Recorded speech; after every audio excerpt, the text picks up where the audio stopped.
بسم الله والصلاة والسلام على رسول الله وعلى آله وصحبه ومن السلام عليكم ورحمة الله وبركاته. جزاكم الله خير for attending. My name is Ala Sawal. I'm the president of the Islamic Society here at SOAS. Alhamdulillah, today the event that's going ahead is a collaboration between the Islamic Society and between Ramadan 10 Project. And Alhamdulillah, the founder Omar Salha is going to be hosting the event inshallah today. Just a quick background on the Islamic Society here at SOAS. Just as any society, Islamic Society in the UK, we cater for the needs of the Muslim students on campus. We do a lot of campaigns throughout the year, such as Charity Week, Discover Islam Week, Islamophobia Awareness Month. And Alhamdulillah, we have a lot of events during the year. And this year it's been a good year where we have a lot of collaboration with Ramadan 10 Project, including an event which took place a month ago with Sheikh Yasir Qadi. So Alhamdulillah, we've had a good lineup of events, and inshallah today, as you all know and you're all here for it, we have the exclusive book launch and signing for Professor Tariq Ramadan's book, Islam, the Essentiels. Now we do have 2 hashtags today, so if you are going to tweet on, put on Facebook and stuff like that, please use the hashtags RTP book launch or Essentials with TR. So that's RTP book launch or Essentials with TR. And inshallah, I'll be now passing on to Omar Salha, the founder of Ramadan 10, who will be talking about Ramadan 10, and then inshallah we'll be kicking off the event from there. Jazakumullah khair. Thank you very much, Ala. Assalamu alaikum, everyone. Peace and blessings be upon you all. I'm very, very grateful that you could all attend tonight's event, and it's a privilege and an honor on behalf of RTP, Ramadan 10 Project, and we're very, very privileged to have our patron, Professor Tariq Ramadan, with us, and also to launch, an exclusive launch really, in London for his latest book, Islam, the Essentiels. I'll give you a brief background about RTP. RTP was founded back in 2011. It was a student-led initiative, now a community-led initiative. It's a not-for-profit organization looking to create positive change and contribution towards society.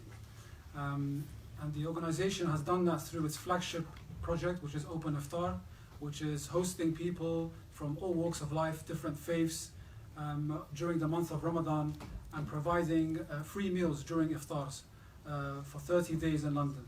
That has expanded from a trolley with a basket of goods to 7 different cities across the globe.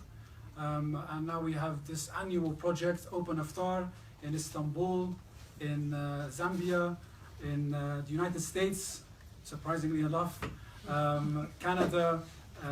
Also, we have had a couple in the UK, in Manchester and Plymouth. And we hope to increase this and expand to different cities. Amongst that, we also started a recent campaign which is Warming Hearts and Minds, which is helping the homelessness issue in London, which is rife. I've been there personally almost every other Sunday when we've had our collections and drop-off, and some familiar faces here actually joined us in that collection and drop-off as well, where you see many hundreds of people come in central London on a Sunday evening who are living in poverty. They don't look like they're living in poverty, but the definition of poverty is changing. Not the images that we see currently now, even in Somalia with the drastic drought happening there.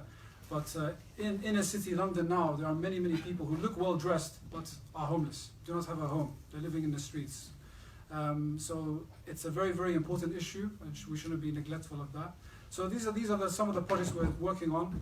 And also we've incorporated a new angle to the organization, which is bringing you inspirational speakers, bringing you people like Professor Ramadan and others we can learn from in a series of talks. So we've had Sheikh Yasir Qadi from America join us, which was a lovely event, a lunchtime special we had. Tonight we have an exclusive book launch with our patron, and we hope to increase this with many other influential speakers in the future. Of course, without further ado, it's an absolute honor for me to have Professor Ramadan here with us to learn from him. The nature of the event tonight will be an informal conversation. We'll try to keep it as formal as possible, of course, but between me and Professor Ramadan, with you all here, we will have a Q&A session. We also have an online community, so I would like to say hello and welcome to everyone around the globe who are following us. We do have people from the US, friends in Berkeley, and all the way to Japan, Tokyo, who are actually following us. So we want to say thank you for tuning in. And also with regards to Allah just mentioned as well, with regards to the hashtags, if you can follow us, tweet us any questions you have from the online community, we'll also get back to you as well. So This evening, we are here for the book. We are here for Islam, the Essentiels. And how are you, first of all? Where have you traveled from this evening? No, not from far, from Wembley. Okay. So, but you are traveling tomorrow somewhere, no? Exactly. Okay. Because your air miles must be stocking up more and more nowadays. But so why don't you start off? The first question actually I have for you is the inspiration behind this book, because in some interviews and in some circles that I've sat in, quite often you've said this statement a couple of times, which is about you explaining yourself, explaining the things that you're not trying to say. And quite often many people assume certain statements to what you're trying not to say, and then you've now published this book, which actually very simply saying this is what I'm saying, and these are the words, and these are the basics, essentials rather. Yeah. Bismillah ar-Rahman ar-Rahim. Thank you first for organizing this event here, connected with the book and launching the book in the UK. This is the first thing that I've been doing in public around the book. And thank you for organizing it. Thank you also for what you are doing with the Ramadan project. So I need to, okay, got that? Like this, it's better? Yeah. Okay, so and it's really an honor for me to support the work that you are doing with the Ramadan project, and I heard that not only you are doing it in many other cities around the world, but also during the year, and that's very important. Look, what is important is that once I got a call from Penguin, and they are saying, you know, we are having they started again Pelican, which is a collection where what they want is to have introductions to some topics that are very simple for the people, just to get an introduction. They said, we have nothing, and we were looking for an introduction about Islam, but there is no real introduction about Islam. In fact, of course, in the big market, you can find things for Muslims that we have introduction to Islam, but for the wider audience, what is there to present Islam and to and I remember that, you know, once I was when I wrote the messengers in the footsteps of the Prophet, peace be upon him, this was also exactly the same. It was responding to the controversy that we had in Denmark after we wanted to do something with Channel 4, which was a 2-hour documentary, and then we were unable to do it because of the Saudi government, by the way. But this was impossible to do. And then, in fact, it was an introduction to the Prophet's life. So this was exactly the same. At one point you say, look, now this is not a book about my thoughts. Of course, there are thoughts that are coming from me, but it's mainly about a deep, simple, but not simplistic introduction to Islam. Meaning, for example, that there is a glossary with more than 500 words, which are very important. How do you translate the Arabic from Arabic to English? And to get the right meaning of things, which is something which is important. And then notions that are also important. So it was bringing the people, and sometimes Muslims, because I'm quite sure that, I'm sorry to say this, but many Muslims need an introduction to Islam. So because the way we are entering in our universe of reference as Muslims is very often, okay, we know the rules, we know the pillars, but that's not Islam. These are just the pillars. These are just the rules. So we need to get the rules, and there is no rules if there is no meaning. If you don't get the meaning, the rules are just to prevent you from doing something. But you don't understand that if you have the meaning, the rules are elevating you. If you get the meaning, the rules are helping you to be a better human being. But if you don't get the meaning, the rules are preventing you from doing something. So it's two different angles here.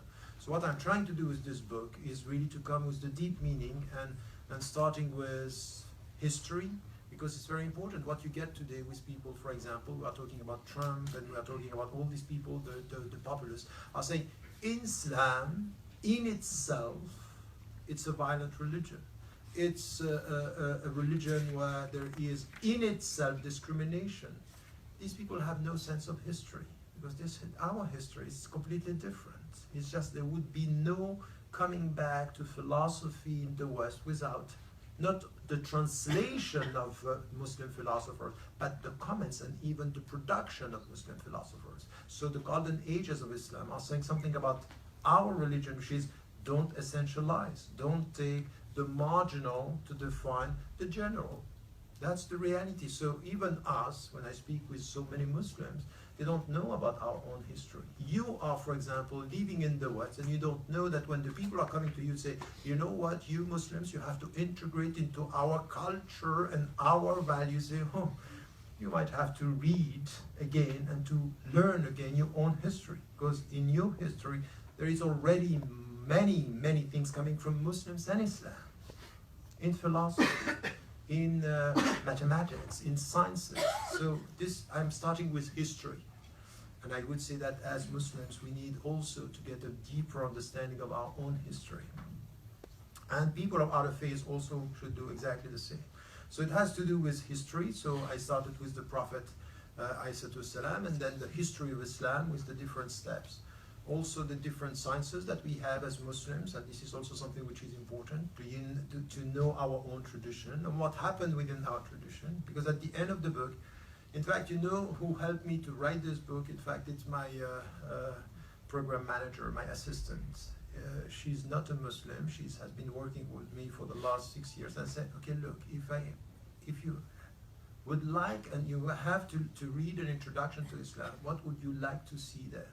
So she gave me something which is a kind of a structure, saying this is what I would like to know about Islam. And I built the whole thing based on what she said. So this is why I dedicated the book to her. Out of, because she's not a Muslim, but she's one of the most ethical person I met in my life. Reminding me of some of the values that I'm teaching. I say, okay, you might have to be consistent. Anyway. But to tell you here something which is important is that, for example, she said, at the end, you might have to do something which is 10 things you thought you knew about Islam, and in fact you don't know about them. So in fact I put this, which was a good idea, that Penguin liked it in the beginning, is to say, let us come with things that you thought you knew about Islam, and in fact if you study, you don't. So it's about history, it's about sciences, and then about the pillars of Islam. So I'm taking everything which is the 6 pillars of faith, the 5 pillars of Islam, the practice, the very deep understanding of Ihsan, and then the notions. What is Sharia? What is Jihad? In which way we have to deal with this? And I end the book with the challenges facing the Muslims, in Muslim majority, in general, all the challenges that we are facing, and then in Muslim majority countries, and then in societies where we are a minority. So I structured the whole thing through history, principles, sciences, and then challenges in contemporary time. I'm trying to be very simple. So all the people who read the book so far, what I got is that, yes, it's very accessible, but I hope it's not simplistic. I actually had a skim through the book, and different from the previous books that you've written, it's and leading up to tonight's exclusive launch, you've actually been on Channel 4, you've been on the BBC as well, discussing, we have done our market research as well. But the thing which I found interesting is, for Muslims in particular, not to be on the defensive. And I think instead of us being the audience where the question is posed towards us and we are suddenly on the defensive, we need to flip this. And I was slowly getting this from the book, that instead of being the subject and we have been talking about, we should be those who are controlling the narrative, or maybe flipping the question to the person asking us. Yes, and that's good that you are talking about what happened. I went first, I was not, by the way, expecting this from Jon Snow when I went to Channel 4, but it happened exactly what I didn't want to do, which is, once again, you start, we even didn't talk about the book, and we went straight through radicalization and violence, and then forgetting the whole thing, which is, once again, the angle to which you enter into a topic is going to define the whole discussion. So you are put on the defensive. Thank you so much. Thank you. So you are put on the defensive and starting, for example, by saying, I think I got this in the 3 interviews that I had. This was in Channel 4, BBC, and CNN. The 3 interviews where you are controversial. And on CNN, I was controversial because I'm saying that Islam is a Western religion. Controversial because I'm saying this. So by the way, I'm controversial because I'm the grandson of, as you know. And then I'm controversial because, and I was saying, look, stop entering the discussion in a way which is putting Islam as a problem and not understanding that it's a spirituality, is a civilization, is a religion, and you need to get to understand it before just looking at the problems that are your own perception.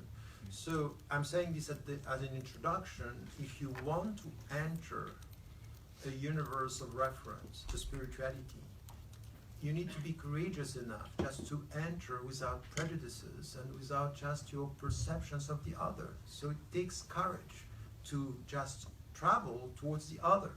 I'm asking the readers to do this, and among them, of course, the people of other faiths, even the atheists and the agnostics, or the Jews and the Christians, to be able to do this, and at the same time, for Muslims to be able, during this journey, to reassess what they thought they knew about their own religion. Because many of the things that I'm saying, people keep on repeating things because they heard that this is what Islam is. They don't know even in our tradition we have many different interpretations, and it could happen. It's not because your interpretation, it's the one that you know, that it's the one which is right. It's just the one that you know, and that there are many others. And you know what, in Islam, and this is the richness of Islam, is that 2 opinions could be as Islamic as they are from within the traditions. So we have different trends, different scholars, and it is agreed on things that were essential and things that were secondary. And what I'm saying is that be careful when you live in the West not to let the people make the secondary the priority. So this is exactly when it starts. When we take again the rational, when we understand our religion, we decide this is the priority, and this is secondary. You're not going to mix the whole thing and turn things upside down and tell me what Islam is. So if you want me to start by talking about Islam, don't make radicalization the most important thing in my religion, because it's not. It's your perception, but not my reality. So I keep on repeating to Muslims, but not only for Muslims living in the West, even in Muslims in Muslim majority countries, you have to be the subject of your history, not the perceptions of the other. So it's for you now to liberate yourself.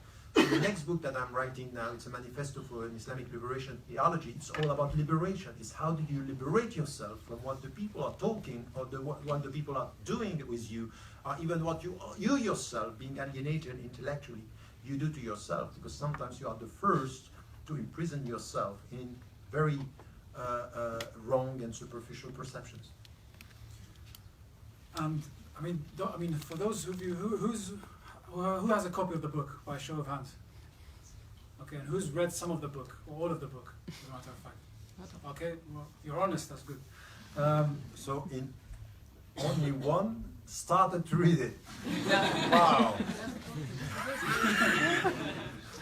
But when did you buy it? You bought it tonight? It's okay. That's fine. We have to be lenient. It was half a joke.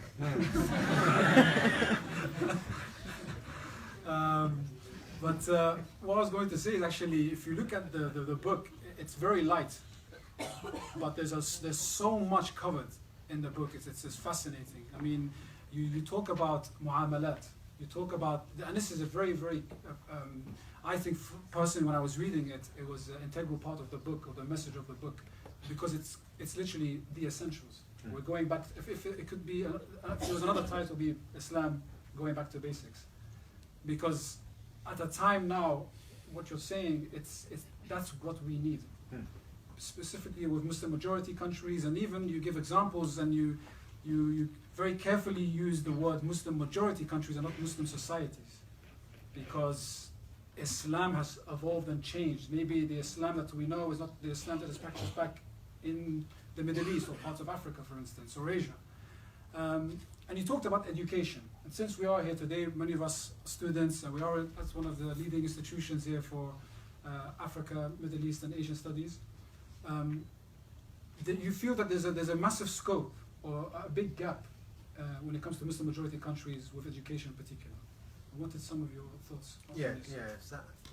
But once again, it's not only, this was when I was talking about education, this is one of the challenges that is everywhere, in Muslim majority countries or in the West or even in African countries.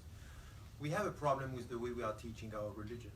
By the way, it's not only us. In fact, today, in the world culture, in the consumer's culture, it's very difficult to come and to be able to transmit to our children a sense of, the spiritual meaning. It's in fact to speak about God and to speak about loving God and to speak about spreading love and to speak about liberating yourself from your ego. It's not an easy task when you are in societies and within a culture which everything is about feel it, like it, do it. And then you have to say, that's not about the spiritual, it's about, in fact, you are by definition in conflict with the world culture. The world culture is telling you, feel it, do it, and pay. Your religion is saying everything has to do with, and by the way, the definition of freedom is feel it, do it, be free. A spiritual message is saying exactly the opposite. You feel it, you master it, and you are free out of your mastery of it. It's about mastering your feelings. It's exactly the opposite. There is no freedom in spirituality without education and mastering your emotions. And in the world culture is, you feel it, you do it, and you think you are free because you do what you want. The problem is that you are told you do what you want, but you don't know if what you want is really what you want. Because the world culture is about shaping what you think you want. With all the powerful means that we have now in psychology, in advertisement and everything, we are able to make you feel in a way to drive you towards something that you think you want, but we make you want it by playing with your emotions. The spiritual life, it's exactly the opposite. If you're not going to be free, if there is no discipline with your feelings, discipline with your ego, discipline with your heart. You have not only to feel that you love, but you have to learn to love. It's about teaching, it's about learning. So, when we speak about education, you can get me right if I start talking to my kids and I start having institutions in Muslim majority countries or here by saying, you know what, I'm going to teach you Islam, this is haram. How am I going to deal with a society telling me everything is halal? And you come and say everything is haram. Or you start with the haram. You don't understand that the basic is really saying it's not about this. The basic is your freedom is about understanding now. Your understanding has to do with what is the way, what way am I following, how I'm going to be connected to God in my life. So to put meaning and spiritual life, it's not just to be connected with God. Spiritual life is, and I keep on repeating this, if you want spirituality, is not to try to get out of the world or away from the world to get spirituality outside. No. The spirituality is to bring meaning within your life in everything that you are doing. It's exactly the opposite. Don't try to find meaning away from the world. Put the meaning everywhere in the world. So that's the spiritual journey. That's Islam. So how am I going to educate myself with this? It means that with our kids we have to reform our education. And you, especially you, when you live in a society like in the UK or the people who are watching us now, are also in their own society. There is no education and true education if it's not connected to the surrounding society. Education, by definition, is adapted and taught in a specific environment. In Muslim majority countries, you have to deal with the environment. How are you going to do this? So when you have an adhan, when you have so many things, so many symbols, and the majority of the people are Muslims, this is why you need to get a specific way of educating the people. But when you are in a society where the majority of the people are not from your religion, you need to get it, and you need to equip the people with other means. So education means adapting the way you the substance of what you give to the environment within which you live. So I think that these are things that are so important. We are so by the way, on this, we are simplistic, and we think that the tougher we are, the more protected we are, which is wrong. The strength, it's not about being protected by rules, it's being helped by meaning, by light. This is why il-Iman, nur. Wal-Islam, nur. Wal-Quran, nur. It's all about light. Wallahu nur samawati wal-ard. God is light, is the light of the heavens and the earth. It's all about light. But so how am I going to give you light? By saying, you can't do this? No, light means meaning. This is why enlightenment, it's where your rationality get the meaning. In nur, Allahu nur samawati wal-ard is when your heart is getting this understanding. It's all about this. So we have one of our main challenges is to deal with this. And you have to take from all the means that we have within education now to get an understanding of, for example, we need to stop thinking in Muslim majority countries you are going to be protected if you know things by heart. You know, my teacher of Al-Quran, when I was in Egypt going for Al-Ijazat in traditional Islamic teachings, my teacher who knew the Quran by heart and was teaching me the Quran was saying me, I learned the Quran by heart when I was 12, and now I'm trying to get the Quran and to understand it with my heart. So I was able to repeat, now I'm trying to understand. And this is what we need now. You better get less that you repeat and more than you understand.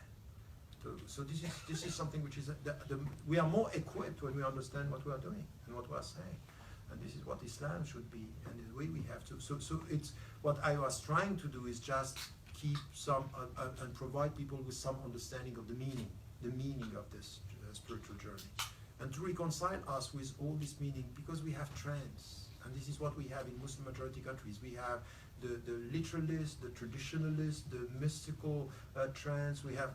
And at one point, we need to get it right. We need all of them. We need the literalist. And this is why I don't agree with the people who are saying, oh, you know, these people are Salafi literalists, you know.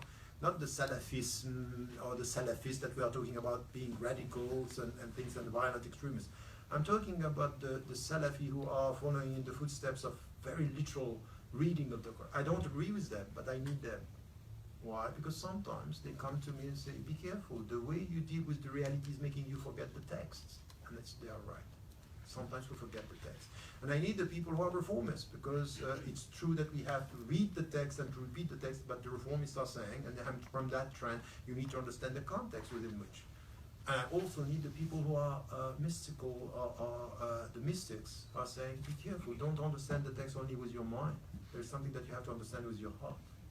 Because at the end of the day, the text is not coming here, and it's not sent only to change your mind, it's to change your behavior.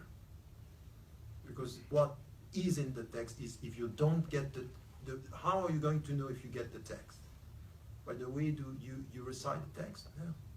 If the text is changing you, it means that you get the meaning of the text. So the visible side of the way you get the text is by changing your suluk. It's just your behavior. Why? Because the Prophet was saying that the best among us, peace be upon him, was saying the best among us is the one who is having al-akhlaq, the ethical behavior. So your face is visible, the Quran is visible in you, not by the fact that you have a very nice voice reading the Quran, but you have very nice manners. So your akhlaq, so this is things that you have to, this has to do with education, it's deep, but we need to get that. We need to get that. This is the best protection, to be well educated with meanings. Now, you touched upon the traditionalists and the literalists, and it comes up quite often in examples that you bring up in the book. And there's one example which I remember actually was one event. A gentleman, a brother, asked this question about are we allowed to shake women's hands in today's society? I can hear some people are laughing or scoffing, but it's a legitimate question, and it's something which was brought up at the event, and you answered it very well. And in the book, you go further to explain, and I'll let you to speak and explain the position here. But something like this, it's interesting because the example of the Prophet, peace be upon him, was I do not shake hands of women, and the literalists or traditionalists will read that and say, because he didn't do it, therefore we shall abstain from it and not do it. But then you're going further in this, and you're saying actually there is the interpretation of this without, of course, the connotation towards sexual desire with shaking hands. But so we do need the literalists, as you're saying, but how far do you go, for instance? Where you said you need the reformists, you need the traditionalists. Where do you fit in? Right in the middle is obviously the diplomatic answer. But which one do you lean to? No, in fact, the most difficult path is the middle path. It's not the easiest one, and this is why what we have in the Quran. وَكَذَلِكَ جَعَلْنَاكُمْ أُمَّةً وَسَطًا. We made you the community of the middle path. And the middle path, if you come to the Quran, is also said in Surah Al-Rahman. وَأَقِيمُوا الْوَزْنَ بِالْقِسْطِ وَلَا تُخْسِرُوا الْمِيزَانَ. So set the balance with equity and don't lose it. So the balance here is to take texts seriously. Of course, the texts are the texts, and the haram haram wal halal halal. I'm not going to play with this. I will never play with text. And this is why some of the people, when they don't agree with some of the interpretations that I am providing, and say, "Oh, you are forgetting the text." No. These are all taking the text seriously. But at the same time, what happened from the very beginning, that we have, based on the texts, different interpretations. And then to be balanced by quoting the text and understanding, for example, the way the text was revealed, the cultural and the social environment within which it was revealed, not confusing the principles of the revelation with the model of its implementation. Get me right here, it's important. The principle coming from the text and the model of its implementation. So when, for example, you understand, أَمْرُهُمْ شُورَ بَيْنَهُمْ, they have to consult. The time of the Prophet, peace be upon him, it was sitting around and sitting down and consulting the people. Now we have new means where, for example, you are going to consult, you have internet, you can consult throughout the world. So you change the means, you change the model, you keep the principle. So the principles are eternal, not the models. The literalists are confusing everything. So they take the principles and they think the way it was implemented is the only way to be faithful to the principles. I'm saying, no, this is a very narrow understanding. It's a wrong understanding. In fact, faithfulness to the principles means evolution of the models. Because this is history. Because if Islam, it's right and it's suitable for all times and geography, it means that the models are going to change, but the principles, you have to keep them. But in order to be faithful to the principles, you have to change the models. If you keep the models, you're not going to be able to deal with the principles. It's impossible to have the same economic system that you had in Medina, even in London today. So what about the world? So you need to understand that the principles of the economic system are going to be kept. We don't want speculation. We don't want interest. We don't want to play with the neoliberal system. We don't want this. But we need to deal with a very complex economic world. If you don't do this, it's just simplistic. You're not going to respond to the challenges of your time. So what I'm saying here is that take from the text the principles and then try to understand how it was done. So if the Prophet, peace be upon him, is saying that he is not, I'm not going to shake hands with, he's saying this about himself. And then there is another hadith where it is said and referred to this, that you don't have to touch women or men. Scholars were saying, what is the meaning here of touching? Was it only to touch or to touch with desire? So some scholars were, it's touching, period. So you don't. Plus. Others were saying, no, if there is something else which is desire, so you avoid it.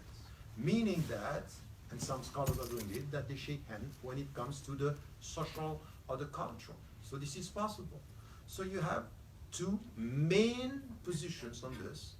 One saying, no way, and others saying, be careful, it's just a very specific way of dealing with this issue.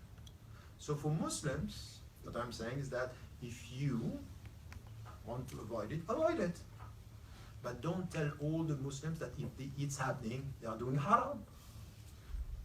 Because your interpretation is one of the interpretations. It's the same with music. It's the same with so many other things, that you need to get the sense that there are multiple, and it's not less Islamic than yours. So this means, and this is why I'm saying it's also a book for Muslims, come back to the essentials and understand that the principles, there are things where there is no disagreement, and there are secondary issues where we don't agree. That's fine. That's your choice. That's my choice. It's Islamic. As long as I'm not saying something which is putting me outside Islam, you have no right to put me outside Islam. And by the way, the starting point of this book is to say anyone who is coming to me and say, I'm a Muslim, I believe in God, no one on earth has the right to put me out. This is between me, you, and this is between God, Allah, and myself. Not for you to decide who is a Muslim and who is not. That's not your, this is not your responsibility. If someone is telling you, I'm a Muslim, La ilaha illallah, and I believe that the last messenger is the last messenger, whatever I do, it's not for you to put me outside Islam. Now I can kill you all, I'm still a Muslim. La ilaha illallah. I'm serious. So you might be less than 100 or more than 100 here. One went to a sheikh, he killed 99 before he killed the sheikh himself. He went to the sheikh, I killed 99 people. I'm going to, yes, you are going to be, you are not going to be saved. He killed him. And then he's still, at the end he's saved, by the way. So it's not for us to decide when we see a sin or a sinner. Be very cautious with your judgment. You judge the behavior, you judge the action, not the people. Because in one night, in 30 seconds, something could happen in his or her life, and just with 30 seconds, he's going or she's going to be better than you. You have fasted and prayed for 30 years, in 1 minute, he's better and you are lost. You don't know. So this is Islam. This has to do with opinions, and it has to do with humility. I'm glad you made that example, although it's an unexpected example. Can you imagine the thought of that happening? You want to talk about radicalization? I'm ready.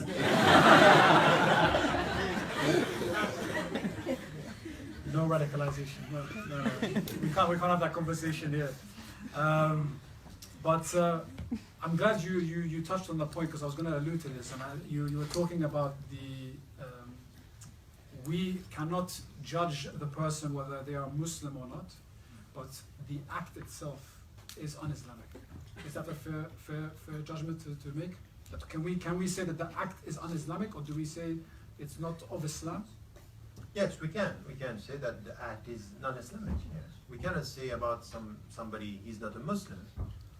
For example, with what is happening with Daesh and all these people, I was asked, and many Muslims were saying, it has nothing to do with Islam and they are not Muslim.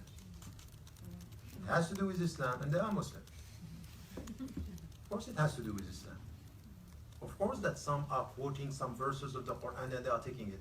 By denying the fact that it's coming from the Quran, or it is connected to a wrong interpretation of Islam, we are not answering the question. We're avoiding the question, and the worst that we can do is to avoid the question. So there are two things. To be trapped by questions, that's wrong. To be on the defensive with questions, this is wrong. We need to question the questions sometimes. We're saying, why are you asking this question? For example, when somebody is coming to you, are you first a Swiss or are you first a Muslim? It's a silly question. May I rephrase your question? Okay, so you question the question. But avoiding the question is wrong. You have to deal with it. People are quoting the Quran. And we are saying the way they are quoting the Quran is wrong, and this is, it could be, for example, a reduction of the understanding of a verse, or a distortion of the verse, or a distortion of the meaning of the verse, and this has to be said. So the way they deal with the Quran is wrong. And then they are Muslims because they are saying that they are Muslims. Now what they are doing, it's non-Islamic. Why? Because the behavior of killing innocent people or torturing or what they are doing has nothing to do with our religion. So we are taking the message, and by saying what they are doing in the name of the message, it's not Islamic. It's what they are doing. Now I'm not going to put them outside, but I'm saying that what they are doing has nothing to do with the message of Islam. And we have to come with a better understanding, and we have to be equipped by showing how this is contradicting the message of Islam, and second, in which way, for example, Muslims could do in the name of Islam things that have nothing to do with the message of Islam. So this is what we have to explain. We're going with the theme here of discussing in-house issues, if we could say, looking at reforming the Muslim mind. And there was a Guardian article which came out about 2 weeks ago, I believe. And the title of the article was "Muslims Need to Reform Their Minds." And I want to pose the question to you, reforming their minds, Muslims who are living in the West or across the globe, when it comes to understanding their faith with respect to what we have discussed in terms of interpreting verses from the Quran or Hadith. Quite clear question, does Islam need reforming? Or is it, what's your distinction here? Is it Islam that needs reforming, the Muslim mind? What is the difference? No, we have to be quite clear here, because some misunderstood what I have been saying for years now. Even when I came with the book Radical Reform, Islamic Ethics and Liberation, people were saying Tariq Ramadan wants to reform Islam. And what they think and what they say when they are saying to reform Islam is, for example, not to take the text seriously, or the scriptural sources, the Quran and the prophetic tradition, or some who want to reform Islam, they just also want to remove some verses or deny that some verses are, I'm not going to say that at all. I'm not going to say this. Quran. And the prophetic tradition is the prophetic tradition. My problem is that when the people are talking about reforming Islam, is that they want to change the essence of the religion, what it is, the sources and the principles. So I don't want this at all. For me, what is the starting point of our discussion is that there are 6 pillars of faith, 5 pillars of our practice, and there is a goal. The 2 sources, Al-Quran and Sunnah, are the 2 sources. Now that we have to work on our understanding of the Quran, yes, the understanding of even the authentication of the Ahadith, we still have to work on this. We still have to work. It's not done, and we still have scholars working on the level of the authenticity of some of the Ahadith and all this. So we need to carry on this. So the scriptural sources are clear. The principles of our faith are clear. The 6 pillars of our faith, even though we have different interpretations, as I said. And we have the 5 pillars, Arkan al-Islam, Khamsa, so we know that these are the 5 pillars. And the obligations and the prohibitions are clear. I'm not talking about this at all. I want us to respect this. These This is the very essence of our religion. Having said that, I think that the way we read the scriptural sources and the way we deal with the contemporary challenges, we need to reform the way we deal with this. For example, even with our own history. Why is it, for example, that, I will take an example. If I ask you about the sheikh, if I ask you about an authority in Islam, 99% of the people in this room are going to talk about the faqih. Somebody who is dealing with the legal tradition. Why is it that the legal comes first? Why? Why fiqh should be central? It's important, but it's not central. Fiqh, Islamic law and jurisprudence, is why do you need limits? You need limits to know the way. But where are the teachers who have an authority when they teach you the way you are going to deal with your heart? Ulama al-qulub, not ulama al-arkan or al-ahkam. Why is it that the sheikh is not somebody who is also teaching you, has an authority, because he's teaching you the way you are going to get the meaning with your heart? Why is it that in our history, the legal came first, and I am explaining this in the book by saying, in fact, when we were confident with the meaning, we were open to the world and ready to take from everybody. It's good, it's mine. It's bad, it's yours. This was the meaning, this was the mind. But when you are not confident and you look at the world and you are on the defensive, you think that you are going to protect yourself with the rules. So the rules became the first science. It was the first in history, but not the exclusive science in the way we have to deal with the sources. What I'm saying here is that we have to reform our mind. We have to put the legal at the right place. It's not everything. It's one part of our tradition. The spiritual life, it's essential. So give me the meaning with my heart in order to get the limits with my mind. But if you keep on talking with the limits to my mind, my heart is not going to get the light. It's not going to understand. So this is where I'm saying that we need to deal with this. And not only this, the superficial way we deal with the contemporary challenges. It's one of the main problems that I see within our communities around the world, in Muslim majority countries as much as here. It's not only an understanding of Islam and the superficial understanding of Islam. We have, maybe you're going to be surprised with the way I'm going to put it, we have a very deep psychological problem. Really. Psychological problem. And there is a great deal of deep problem which has to do with consistency and the way we deal with our deep personality, the way we are balanced or not. We know the rules, but we know how much we might be in contradiction with this. And the perception, you know that between 72 to 75% of the people in Western society and around the globe now have a negative perception of Islam. And this has an impact on us.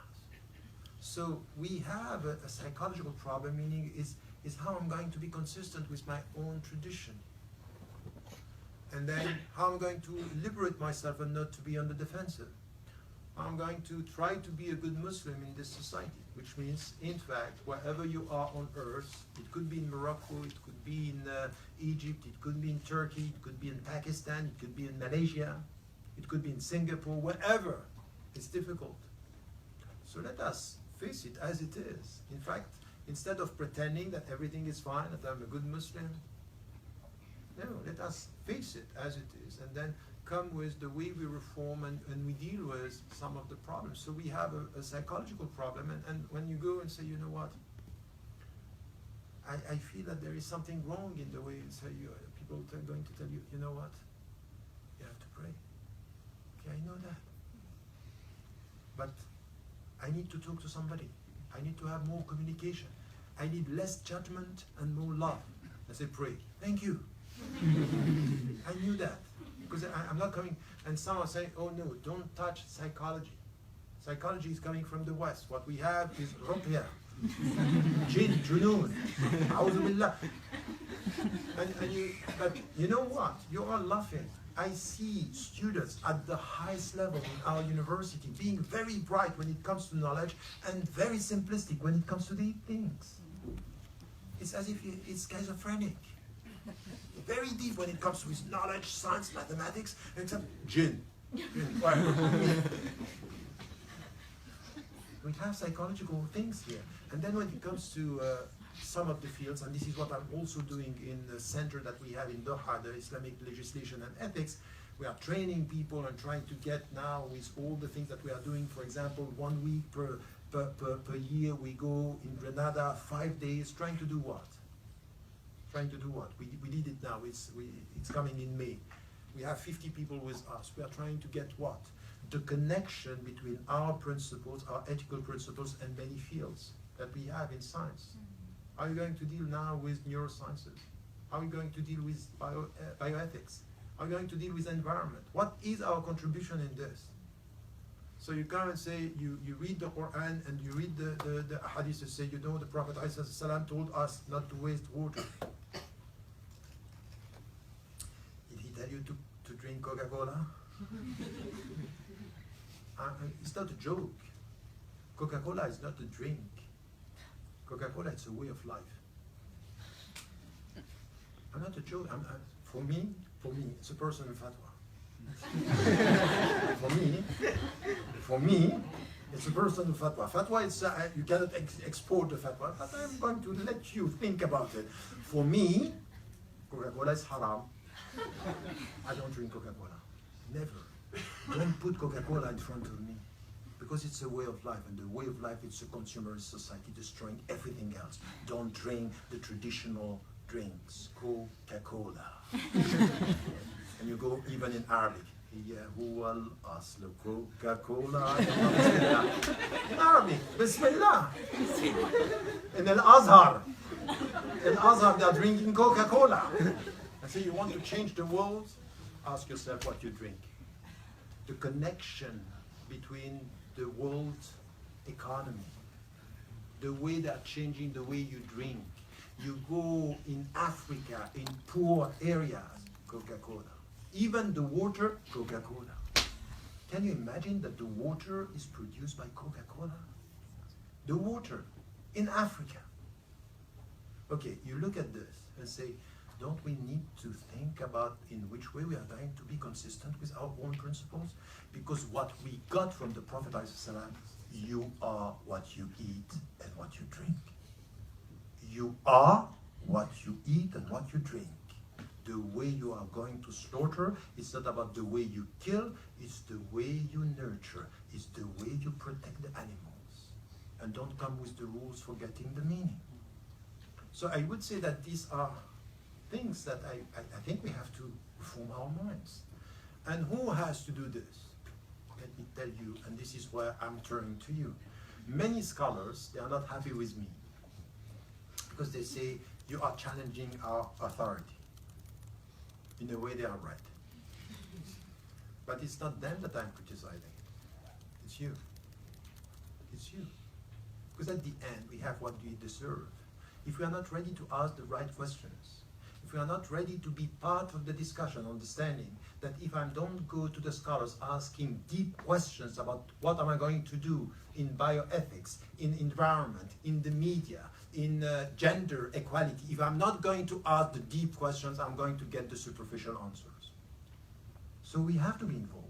So I want to shift in the center of gravity of authority, asking the communities, asking average Muslims, now it's time to wake up. Now it's time to change to reform your mind, to understand that you are part of the solution. That the ulama on the ground, at the grassroots level, are you. إنما يخشى الله من عباده العلماء, the people who are worshipping and having this God consciousness are the scholars. But the scholars are not only the scholars of the texts, the scholars in their different fields. And you come in SOAS, you are trained in so many different areas, and it's as if you are a child when it comes to Islam. Very bright here, very childish there. That's not going to work like that. So this is what I'm saying. Why I'm saying I'm not going to reform Islam. I don't want this. Islam is Islam. But Muslims have a lot to do. And by the way, Muslims and the way you interact with people of other faith. And get me right, I'm very, very, very cautious with wordings and notions. I don't speak about Muslim society as it was said. And this went very far up to the highest level in the United States with the president. That I was not, and never for the last 25 years, I'm not using Muslim societies. Why? Because I'm saying, in Muslim majority countries, the Muslims are simply a majority. But there are other citizens, and we have to deal with them the way they are. And in this society, I'm not even talking about myself as a minority. As a Swiss citizen, I would let nobody come to me and say, you are a minority. I say, what? Which type of minority? I'm a citizen. There is no minority citizenship. So we have to be very, very clear with the words. So for example, when it comes to now, from the starting, when I started, I said Muslims and people of other faiths. I'm not saying non-Muslims. And I keep on repeating this. You have no right to define the other through your center. You don't like people coming to you. You know what? You are a non-Christian. Or you are a non-Jew. You are a Muslim. And they are Christians. Or they are Jews. So you speak about people of other faiths. And you name them as a Christian, as a Jew. And we should not have this binary vision. We Muslims, we are the center. And you at the periphery, non-Muslims. We don't like it for ourselves. And we do it to others. And we have this binary vision. I think it's very important to be very cautious with this because the people are listening. And even when you speak about brotherhood, be careful. There is brothers and sisters in Islam and there's brothers and sisters in humanity. Put the two together. Why? Because there is something which is very, very dangerous. You know, for 20 years of my life, I have been talking about to Western Muslims, you have to be citizens, you have to be involved, you have to be... And then I understood that you have to be very cautious because even the notion of citizenship could be distorted. When, for example, at the end, as British or as European citizens, you end up creating a hierarchy between yourself and the people around. And you look at the refugees that are coming and the migrants that are coming. In the name of our citizenship, we care about the people who are killed in our society, and we don't really care about other human beings. It's as if my people have more value than their humanity. So the notion of citizenship is distorting your understanding that we are all equal human beings.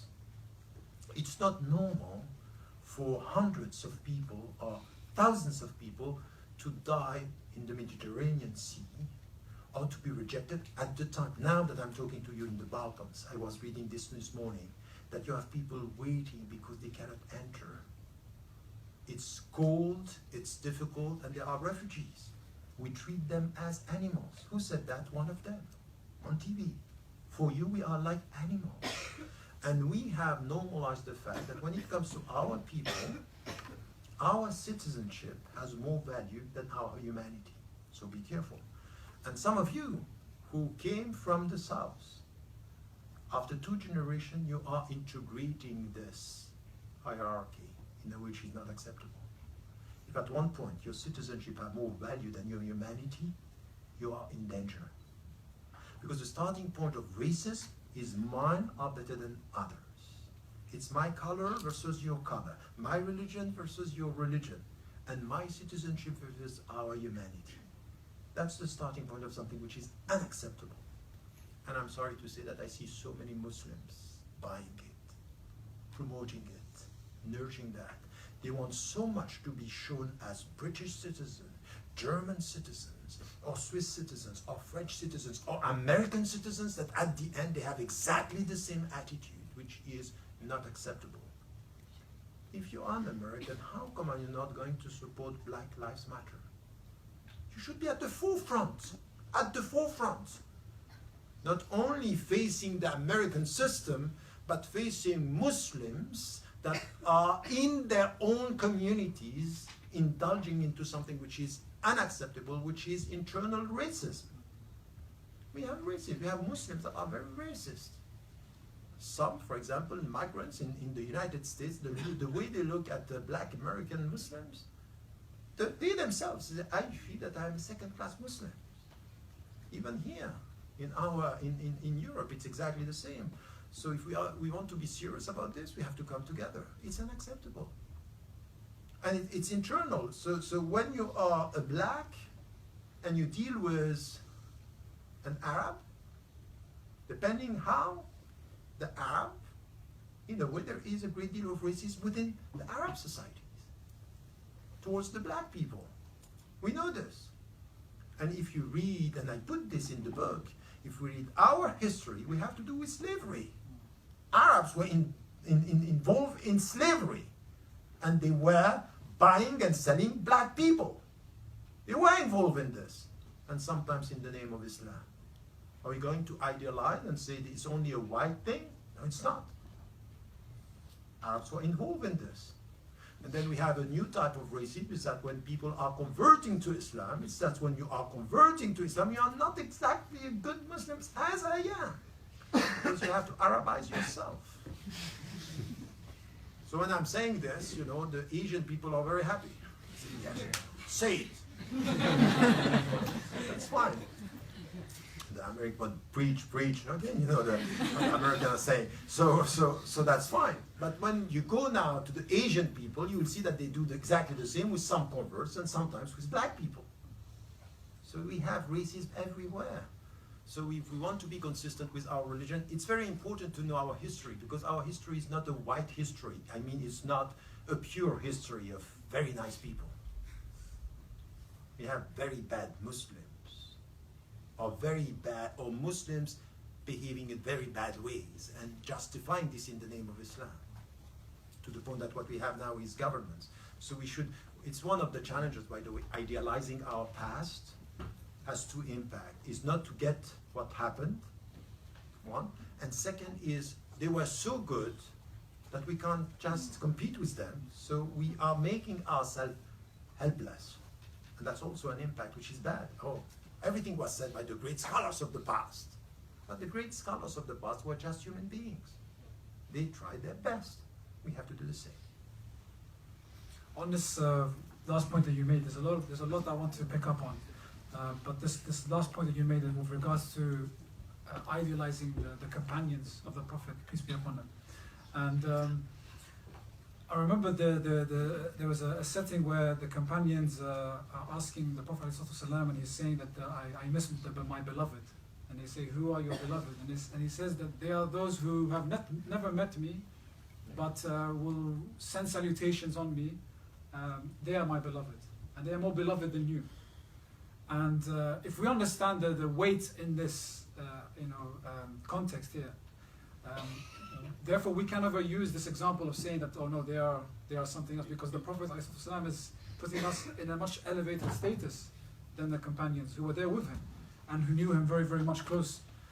And in addition to that, in one of the previous talks I attended, there was something you mentioned about halal meat, and I think you touched upon it today, and I think it goes in relation to the Coca-Cola example. Haram. You heard it here first, folks. Coca-Cola is haram. That's the first one. So start tagging Tariq Ramadan. But I have a list, by the way, if you want. But McDonald's, no. I don't go there, by the way, never. I'm not joking, huh? That's true. But we can see it's very important that we understand the reasoning behind such attitudes. And I think, we're quite focused on having the halal meat, but how was the meat actually brought to my table? How was it nurtured? I think that's very important. There's a very funny example which we use, and no offense to any Khalijis here, but this is the example. So I'm sure there's always an example. But we say there's a Muslim, let's just say a Muslim person. Let's not make it a citizenship thing. Otherwise, people. A Swiss. Swiss, okay, Swiss. A Swiss revert. No. There's a Muslim who goes into a restaurant and orders a meat and orders red wine, and he says to the waiter, "Is the meat halal?" So you get the joke. I thought they didn't get the joke. No.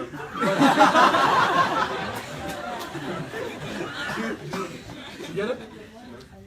Did you get it? They all got it.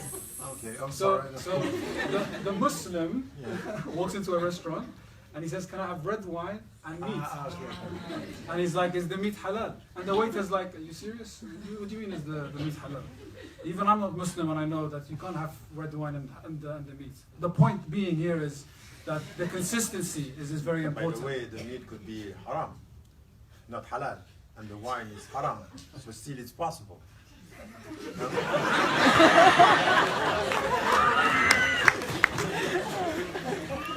This is where Professor Ramadan loses most of the people. This is why you have to write such books. No, but so the idea of consistency, Yeah. and this is what you're going about. But I want to ask you a question where if you do see a Muslim who is drinking Coca-Cola, is he not a Muslim? Does he fall out of is this haram? You know, that's we are joking, but it's very important.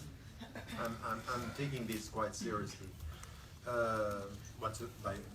When I'm saying it's a personal fatwa, and the scholars, when you study Islam, it's very heavy word, haram, to the point that the scholars were not using it, and that, for example, Abu Hanifa, one of the first of the fourth Sunni, was saying akrahu, so I detest it. He was not saying it's haram, and I think it's a very heavy word. And many, for example, scholars are saying when it comes to smoking, they would say it's haram, say it's detestable. For me, it's haram. For me, you cannot put money to buy something which is going to destroy your health, thinking that it could be halal. For me, that's with the world the way it is. And this is why I'm always connecting the rules with the bigger picture. The bigger picture is the world. It's the bigger picture is how do we deal with the world and how we need to get an understanding of the global economy and what it means. So if there is a rule telling you that, for example, you have to avoid something which is against your principle, you need also to understand the deep meaning of this. So for example, of course, smoking is not in the Quran, but you have something which is, as the qiyas, which is by analogy. We are going to deal with it as we have to deal with alcohol. But the whole thing is you are in an economy where you are selling and you have transnational corporations selling a product that you are buying to destroy your own health. And you do this knowing that people are dying, starving, because they need money, they need to eat. So the world, the whole economy is just you smoke to feel good, destroying your health, putting all the money, take the money and do something with it. Just have a sense of solidarity with people. If all the people who are buying, cigarettes were just using this for the right thing to do. Now, when it comes to I'm saying in a way that for me it's haram because it's personal. I don't want to, and I'm putting this also as symbols and signals in my life. I don't want to be involved in things that the way you drink is going to deal with an economic system that is exploiting people, which is not, even with the way you dress. So you can't, at the end, boycott everything. But to have 2 or 3 things in your life reminding you that there is something wrong in this economic system, it's important. So there is something which is symbolic, but at the same time very powerful. So for example, when I go I remember the first time I went to Mauritius and the people were coming with all this Coca-Cola. I said, no, you don't put this on my table. You don't put this, I don't want ads, because they were given money even to organize some, the Islamic events. I don't want this. And then you nurture a sense of responsibility, avoid things like this. And in your daily life, it's always good to say, Even to my kids, I never went to a McDonald's with my kids. No, we don't go there. The philosophy of life there, even fast food, by the way, by definition, fast food in Islam is a contradiction in terms. You never eat in a fast way. You don't. In Islam, that's not. It's against the way you deal with eating and the way you deal with time. By definition, be careful. So there is a kind of daily resistance with things like this they are bringing meaning to your life. You know what this is for me? This is spirituality. Bringing meaning into life that you have to avoid. So I'm not saying that the people are not Muslims. I'm saying that's up to you. And you have many scholars who are, by the way, drinking Coca-Cola.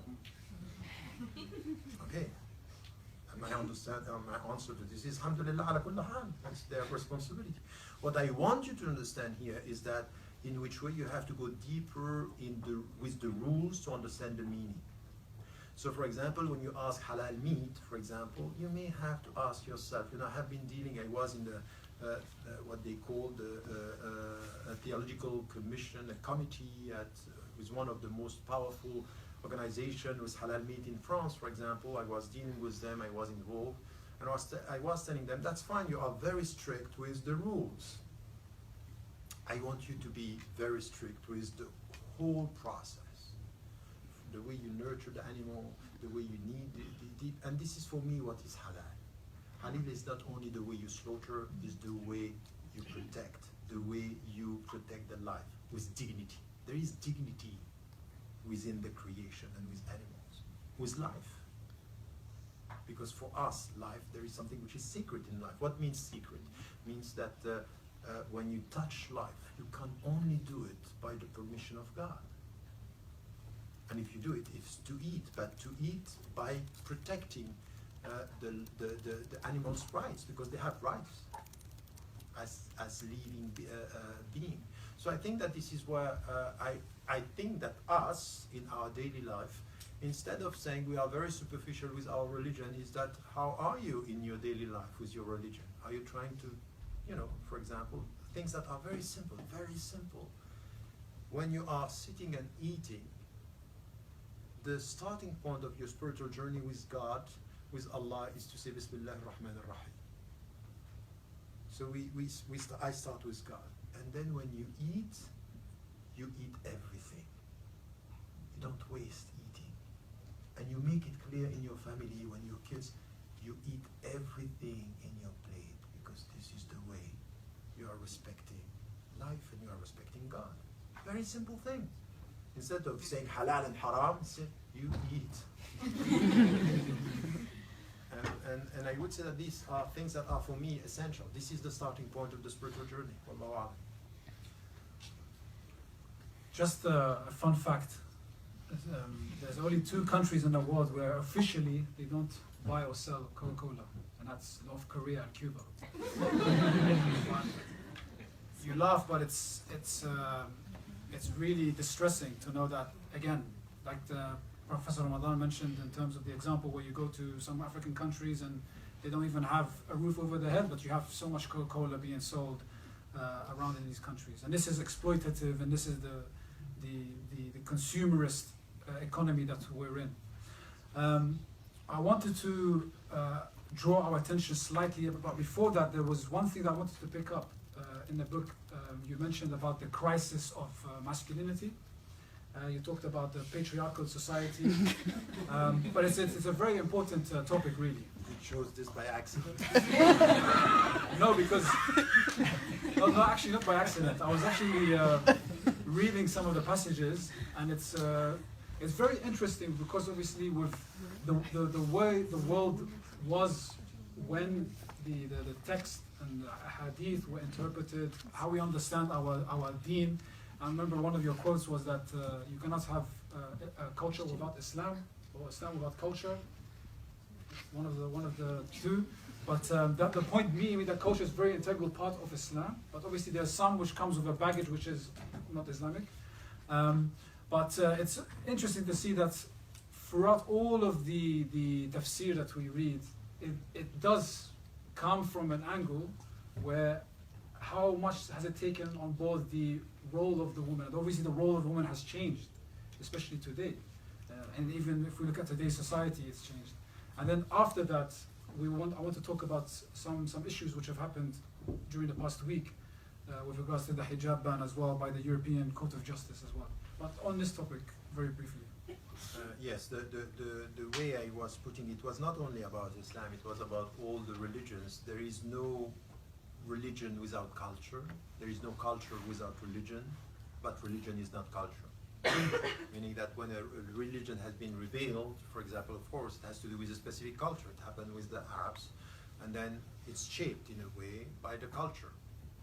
And any culture has something which has to do with the religion that was part of the society. It could be Christianity, it could be, for example, African countries, they have also traditional spiritualities that have an impact on the culture before Islam.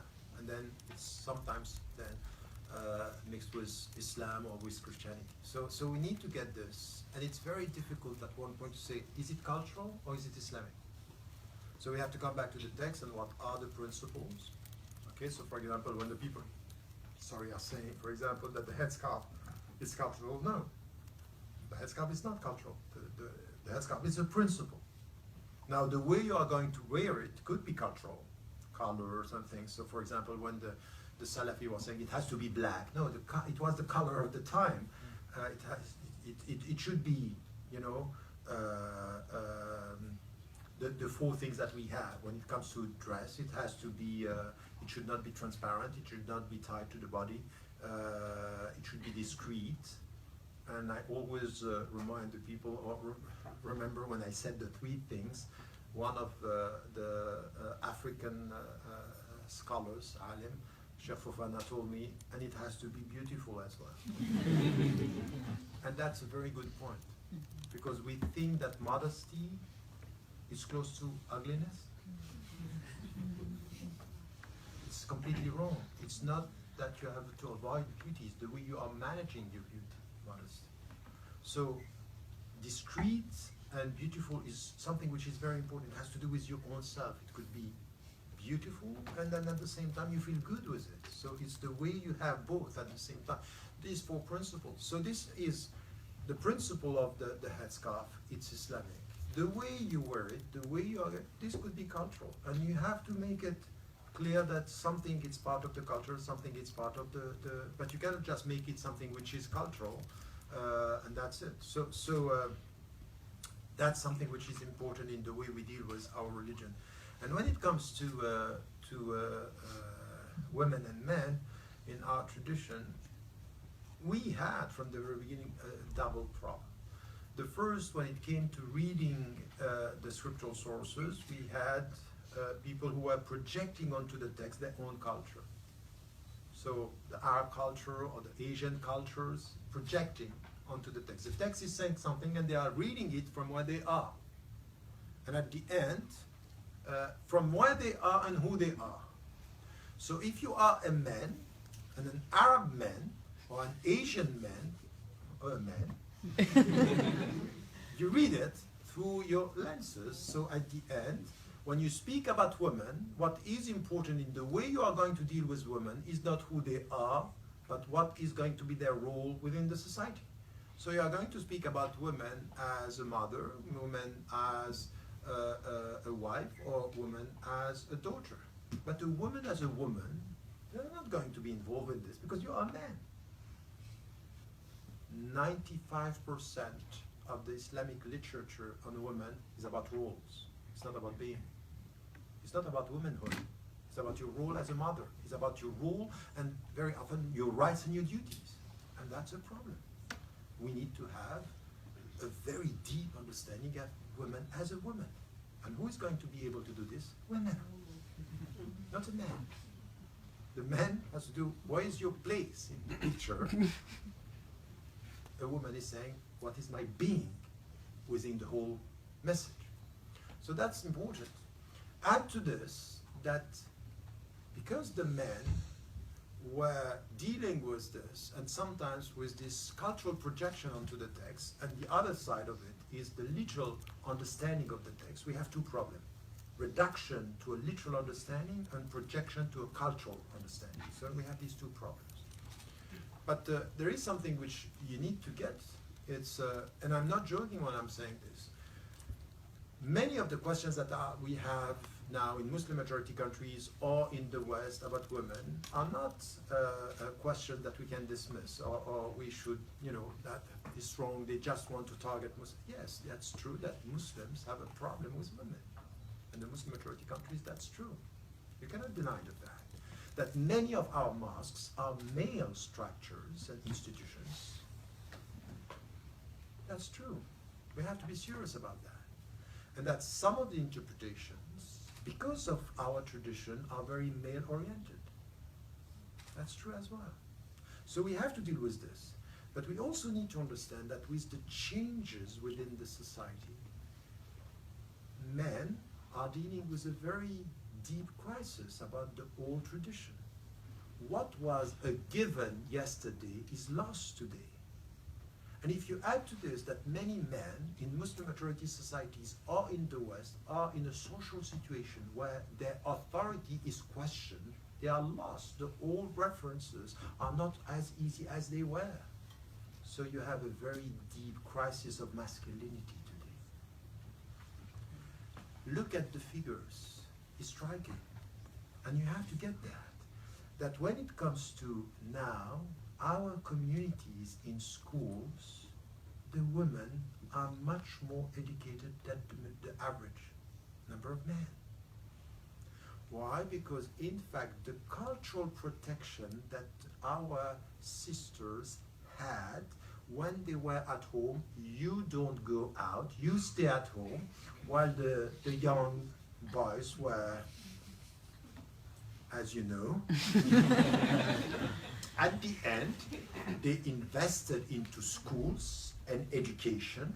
At school, I'm going to win my freedom in school, and the others were lost in the streets, and some were completely, at the end, because the cultural protection of women, they ended up being more educated than men.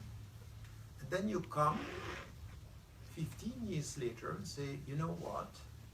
You have to marry a man, a Muslim man. You are educated, and where is he? Where is the man you are talking about? That is going to have the same level as mine when it comes to education. So when you have this now unbalanced reality within our communities, how are we going to deal with this? That we have so many Muslim women now not getting men at the same level, not as educated as they are, not understanding the religion as they are. There is something which is a deep problem. This is a problem about men. And not only here, in Muslim majority countries it's exactly the same. So now we have something which is completely, in fact, the cultural dimension protecting women made them now more educated than many men. And you cannot just come and say, you know what, this is the Islamic rule. That at the end, it's not in Islam, you know, we have this very simplistic understanding that you believe, he believes, alhamdulillah.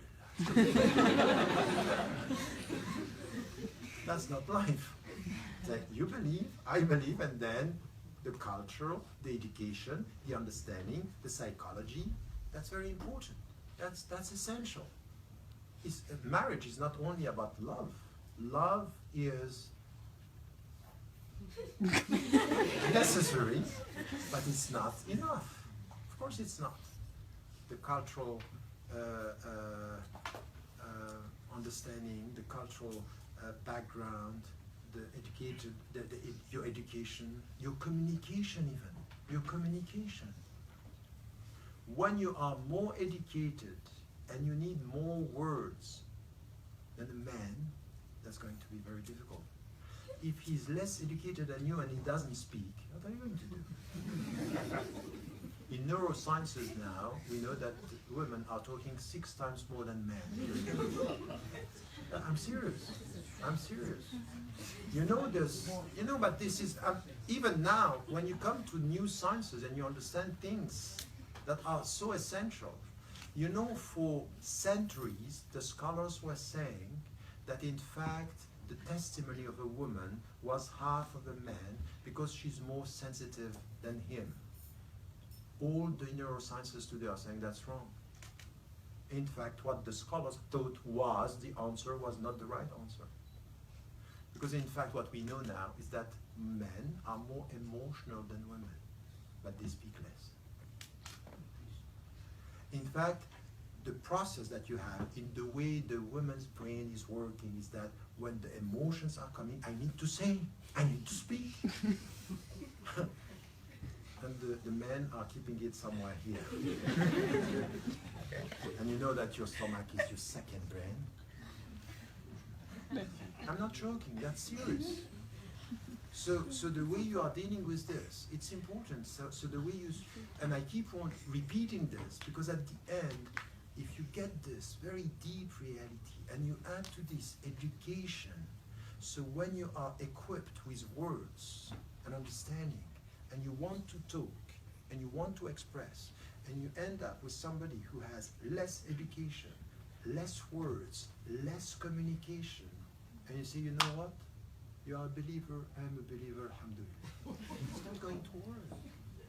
It's not going to work. By definition, we are going towards something which is not workable.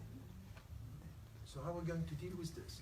This is where, when you are in a situation here, you have to deal with the education of men.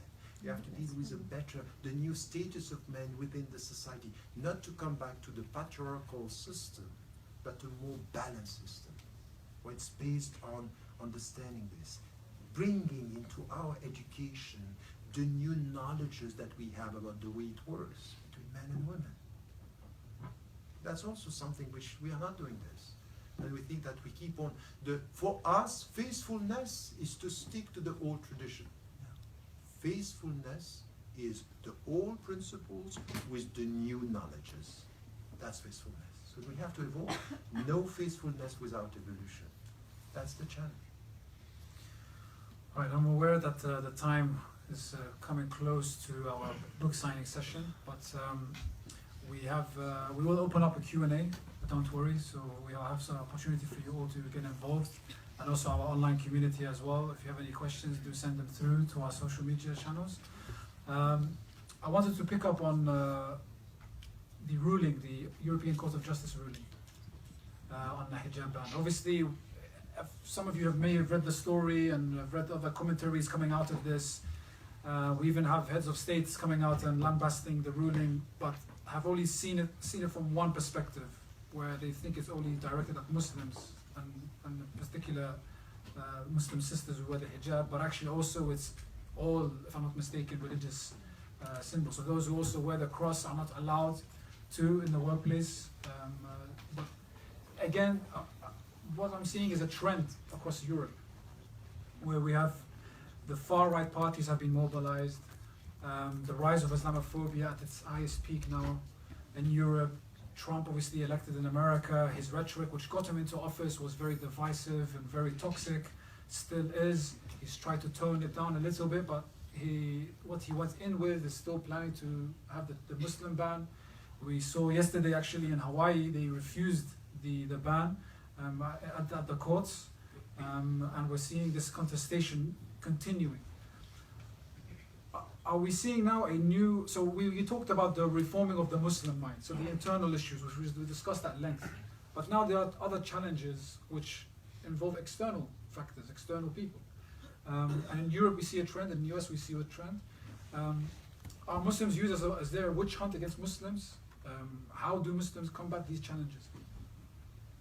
Yes, I think that we were talking about internal challenges, and that's important. Now, it's clear that we are facing challenges that are coming from surrounding societies. It could be in Muslim majority countries, and we have a lot. And what we are talking about is coming in what is happening in the West today. And what is very worrying is that the court was taking a decision saying that a private company has the right to decide if you can wear or not a headscarf, because this is their right. It's an internal ruling, and it's possible. not taking into account that the way you dress is part of your religious identity, even if it's a private company, that should not be the case. And what they said, to make it clear, is just if you do it towards one religion, it should be the same for all the religions, knowing at the same time that it's not exactly the same for other religions because it's not as visible as they are. And what is making it clear that they knew this, they were saying, is that it's possible for a woman to wear the headscarf when they are not seen by the clients of the company. So making it a problem of visibility. So if you make it a problem of visibility, and you are saying it's all for the same religions, in fact, at the same time, we know exactly that today we are talking about the religious sides because of Islam and Muslims and Muslim women. So we had exactly the same process in France by saying it's all the visible signs, and some were starting to laugh at it or say, what is the dimension of the cross that is visible? No, because it's not going to happen. In fact, we are targeting the headscarf, and we are talking about it because of Islam. That's the reality of it. So it's a sad decision, even though we have to be also quite clear here that there are conditions to implement this. But these two conditions that we had, all the religions, and at the same time, you cannot prevent somebody from working if he or she is not seen by the client. So it means within, it's a right, because this is something which is important. So it's an internal discrimination that you are not going to interact. What does it mean, in fact? You are not going to let the women interact with people and clients. It means that you have a perception that, in fact, if the clients are not happy with the way you dress, they have some rights not to see you. Which type of philosophy of pluralism are we now building in our society? So it's quite clear that the courts is also influenced by the surrounding climate. It's the atmosphere. It has an impact. So all these people are taking decisions based on So be careful with people around us who are making controversy. You think it has no impact, but in fact it's exactly what they want. The guy who was behind this Sharia, the Sharia bill in the United States, and they banned, or they decided in 22 states in the United States that Sharia is not going to be implemented, even though sometimes there were no Muslims around. But in fact, it's making Sharia a dirty term. And they were saying, even if we don't succeed, the fact that we are talking about it, it's a success. The success is to make it a problem. So even if you don't have the bill, the fact that the people, so it's exactly what is happening with the populists. They keep on repeating and repeating and making it a controversy, speaking about Islam day in, day out, and they have some notions. So we talk about radicalization, we talk about violence, we talk about this, we talk about that, and at the end there is an atmosphere, and it has an impact on the judges, it has an impact on politicians, it has an impact on the media. So what do we have to do with this? I think that it's very important for us, when you have around you an atmosphere, it's all about emotional politics, spreading fear. This is where we have to be reasonable and to liberate ourselves from emotional reactions. To get out of this means that we have to be active and proactive and not reactive or on the defensive. So in fact, it's now, once again, when the people are talking about integration, we speak about contribution. When the people are talking about, you have to integrate, we are saying that's not our business. We don't care about your integration. What we want now is to make our society. When the people are talking about you, telling you, where do you come from? They say, I don't care about where I'm coming from. What I care is what we are going together. Where are we heading? So the whole picture should be changed. So this is why there is one book that I said I wanted to, so I have many books in my mind that I have to write, but there is one book that I wanted to write saying, for 20 years of my life, I was responding to these people saying, in the secular society, you have to abide by the law. And I'm explaining this in the book as well. I'm saying the problem is not to abide by the law, because we abide by the law. We are respecting the law. The problem is not the law. The problem is the narrative, the common narrative. The problem is not with the state. The problem is with the nation. We have nation state, and they keep on talking about the state, not integrating us within the nation. So you are citizen with the state and foreigner with the nation. So you don't belong to it.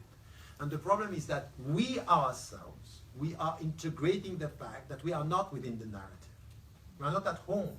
We don't feel this. The sense of belonging is essential here. So how do you get this sense of belonging? Is to question the narrative by saying, no, look, first, it has to do with history.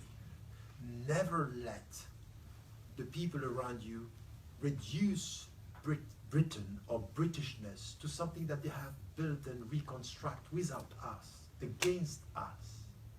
We need to say the us that you are talking about, we are within, out of our history, to get a deeper understanding of our common history. So it has to do with history. And that's very important here, that many of the philosophical discussion, the scientific discussion, the Muslims and the Jews and the Christians was part of it. So this reconstruction, reduction of the past is an ideological construction of history. In fact, they are colonizing history as much as they were colonizing countries.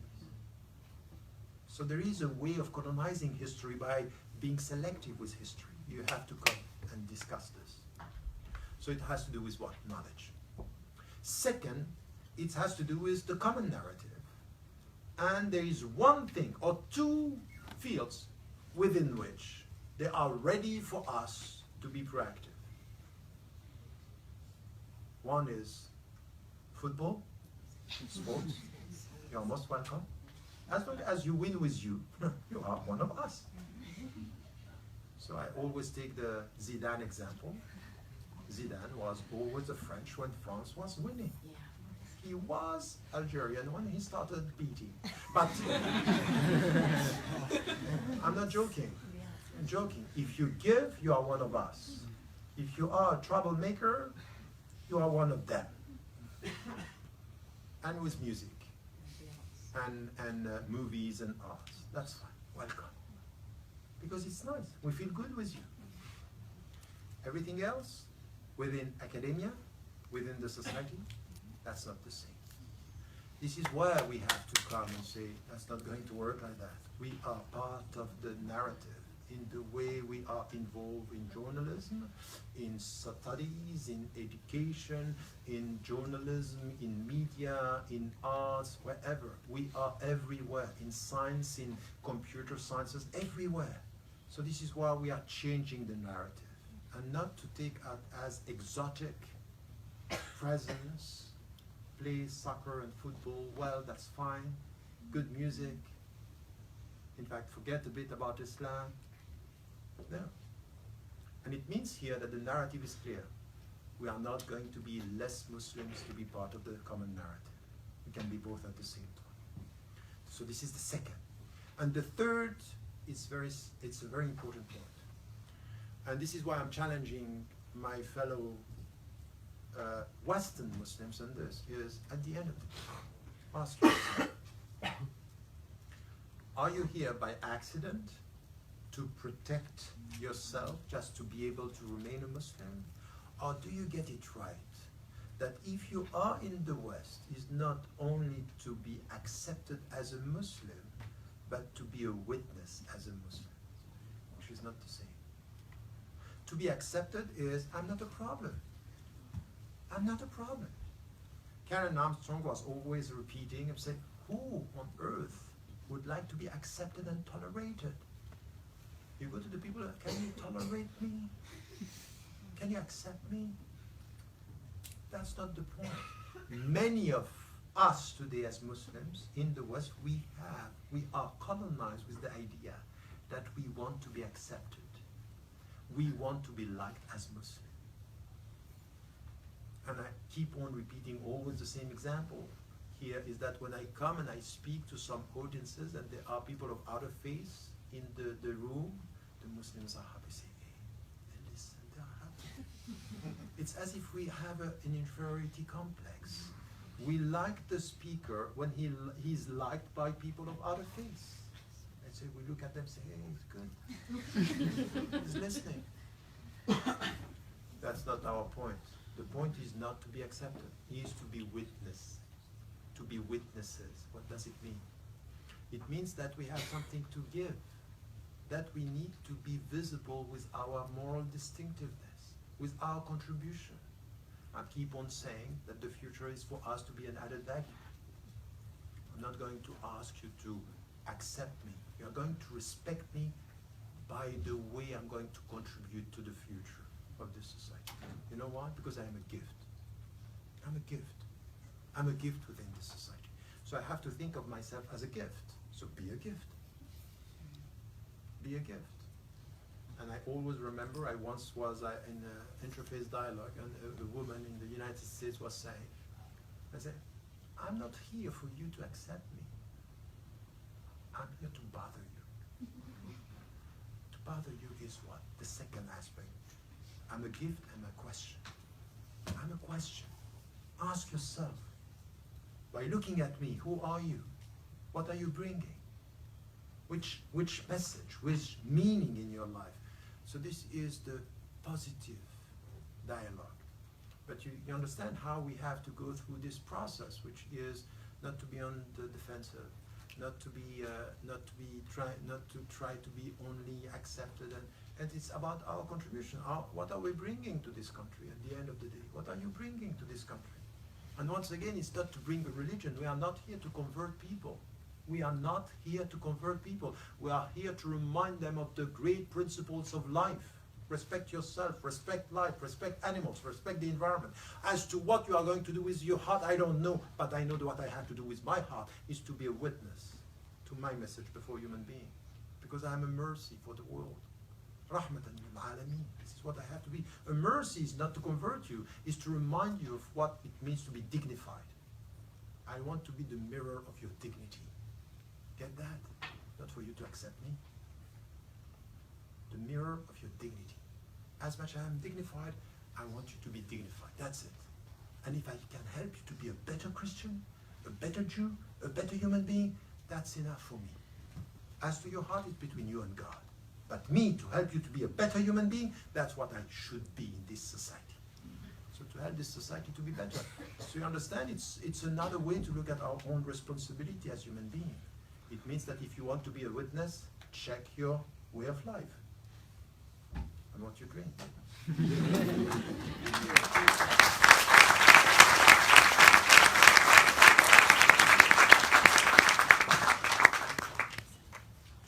We will open for questions. That's very, very tight. I know Professor Ramadan needs to leave very soon, but he won't leave without the book signing. So we'll take 3 questions. But I ask you, please, questions, not statements. Questions, they have to be 30 seconds long, and you'll get a 30-second response. So we can get as many people. We have a timer here. So 3 questions. We have 1 in the middle, 1 here, and the third. So please go ahead. Assalamualaikum. My name is Arif. I'm from Indonesia. Question regarding to your literalist, reformist, and the mystics element. Obviously now is a big problem, well, not problem, phenomena with the capital city about electing a non-Muslim governor, and then everybody saying or citing about Al-Ma'idah 51, the verse about not electing non-Muslim leaders. What's your take on that one? Thank you. It's connected to which region? Jakarta, the capital city. Jakarta. Oh, yeah. Okay, yes. Second question was here. Okay. Yeah.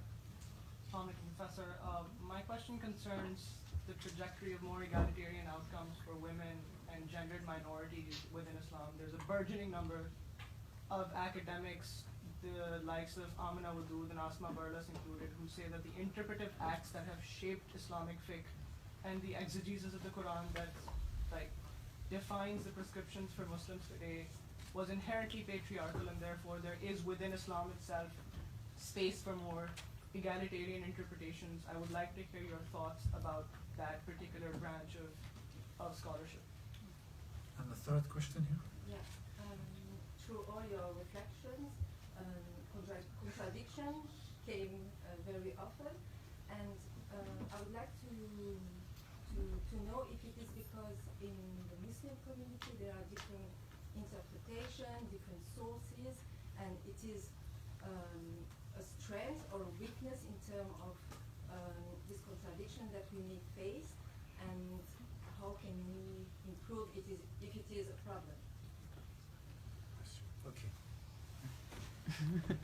So 30 seconds for each.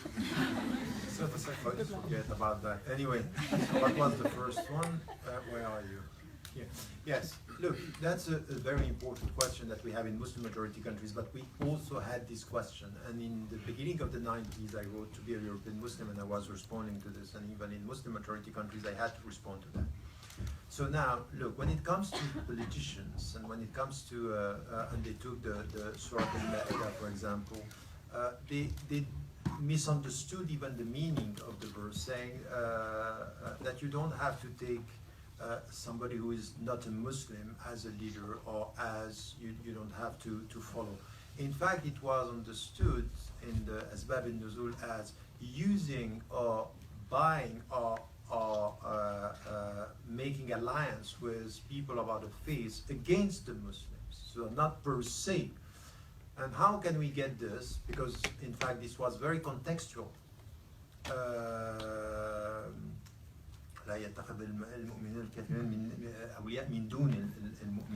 So this verse is connected to the fact that you should not take the people who are denying the truth against the Muslims, or in a very specific situation. Now, when it came to what the Prophet, peace be upon him, did, when, for example, he was putting his trust in a man who was even from the polytheists to help him to get out of Mecca.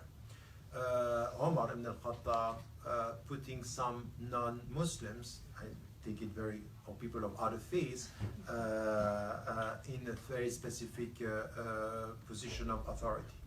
To the point that once, for example, Ibn Hanbal was looking for somebody who has some qualities, and they came to him and said, you know what, there is one person who has some of these qualities, but he's a fasiq. He has some perversity. So what was his answer? He said, we will take his qualities as to his perversities for him, making a difference between the competence and what could be private.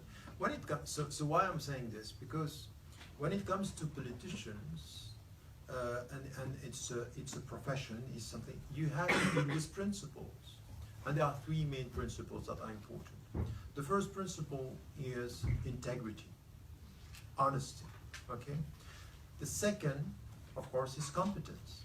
That if you are going to vote for somebody, he has to be competent, or she has to be competent. And accountability. You don't only come to the people to just every 5 years just to get to be elected, and you are not accountable. So having said that, we should understand that in some situation, even in Muslim majority countries, are the more competent is a non-Muslim, is somebody from another prophetic or religious tradition. He is or she is more competent, and she or he is more upright and honest and accountable. He or she is working with the community. So if you have a Muslim or somebody from another faith, even in a Muslim majority country, and you see the competence not with the Muslim, and the honesty not with the Muslim, you have the right to decide who, because this is a question of a very specific things that we're expecting. So all the people who are coming to the Muslim saying, vote for me, I'm a Muslim, I say, come, sit down. You're a Muslim, show me. Show me. Don't instrumentalize religion when it suits you, and we forget about me when I want to see the principles. Make it visible that you are Muslim. So speak less about Islam and show how much you are competent, how much you are accountable, and you are competent and principled. And I see too many, even here in this country, some people are coming to the Muslims only because they are Muslims. So they are looking at the constituency out of being a Muslim, and I think that is wrong. So three principles that are important and notion, and it happened in our history that it's not because you are a Muslim that you are honest, and it's far from being the case that because you are a Muslim that you are competent. It happens in our history to have incompetent Muslims in politics and everywhere. So the second question was about, what was that? Yes. Look, that's a very important thing because in fact, sometimes with some of the scholars, you agree with the principles, but you don't agree with the limits. So I'm explaining. The fact that, for example, Amina Walud and Asma Ballas and others are saying that in our tradition there is a problem and patriarchy in the way we have interpreting the text. Yes, I'm saying exactly the same. And if you read the Radical Reform and even in this book, yes, I'm saying it's the same. The question is then how far we go in challenging the text itself. Or putting the priorities, for example. About, for example, leading the prayer. I think that on this, I don't think that this is the priority in our religion. I think that there are deeper things. And she lost lots of her followers because of this, and I think it was not smart. To the point that I'm going to surprise you, you have in our tradition the fact that some scholars were saying, of course a woman can lead the prayer. And even that the Salafi would be surprised to know that Ibn Taymiyyah was saying, in case that she's more competent and she knows she can lead the prayer of men and women, but being behind, because of the gesture of your prayer, just not to expose body. So he was saying she can lead, Ibn Taymiyyah. So you say this to the Salafis, because the problem is that they don't know. So the problem is, in this discussion, limits and priorities. How do you deal with this, and what are the limits, for example? So it could be, for example, about the status within the society, about the way you are going to deal. And I think that on some of the points that they are making, I think we agree on the process, we agree on the necessity to have something which is to rediscuss some of our interpretations of the text.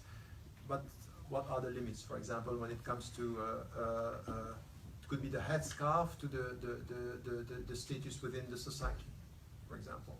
But I would agree with the fact that we need a liberation process here, not against the Islamic principles. In the name of the Islamic principles, men and women together to be able to say, no, this is not the right interpretation, and to go together, not one against the other. And not to take everything which is coming from the Western feminist, because the Western feminist is even diversified. It's many trends. You know, all what is coming, for example, from the black feminist, which I really like, and I like very much the intersectionality. Meaning we don't have to deal only with women and men. We have to deal with class. We have to deal with color. We have to all this is coming together. Because there is even in the white feminism something which is not clear about black feminism. Not taking into account race, in the way we are talking about race, or not taking about the class system, which is also important. And we have this as Muslims. We can see this. So I would say that we have to deal with this in such a way, which is to complexify and to be quite clear about the limits. Because I would say that we cannot say, the text is saying something. A text has a meaning.